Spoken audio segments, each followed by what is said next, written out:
Yoda, ce n'est pas juste une petite créature verte qui parle bizarrement. C'est la voix de tout ce que tu n'as pas envie d'entendre, mais que tu as besoin d'entendre.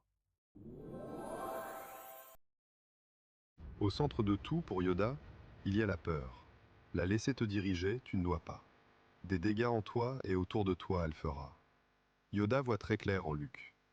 Il ne lui manque pas de pouvoir, il ne lui manque pas de talent. Il lui manque de la stabilité intérieure.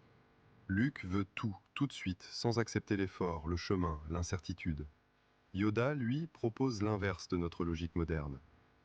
On te dit en permanence, va plus vite, fais plus, fais mieux.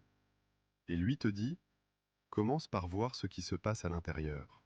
Pas pour devenir passif, mais pour arrêter de te laisser piloter par ta panique.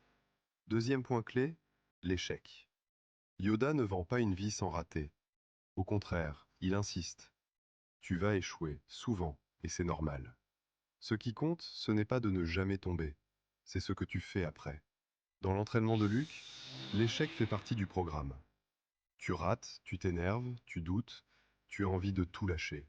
Yoda te regarde faire, puis il te ramène à la seule question importante. Qu'est-ce que tu apprends de ça?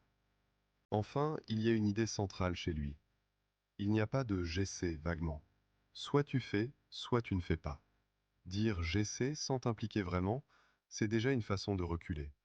Pour Yoda, s'engager, c'est décider d'avancer, même avec la peur, même avec le doute. Sa sagesse tient en peu de choses. Regarde ta peur en face. Accepte l'échec comme un maître, pas comme une condamnation. Et quand tu t'engages, fais-le pour de vrai, pas à moitié. Le reste, ce sont des effets spéciaux.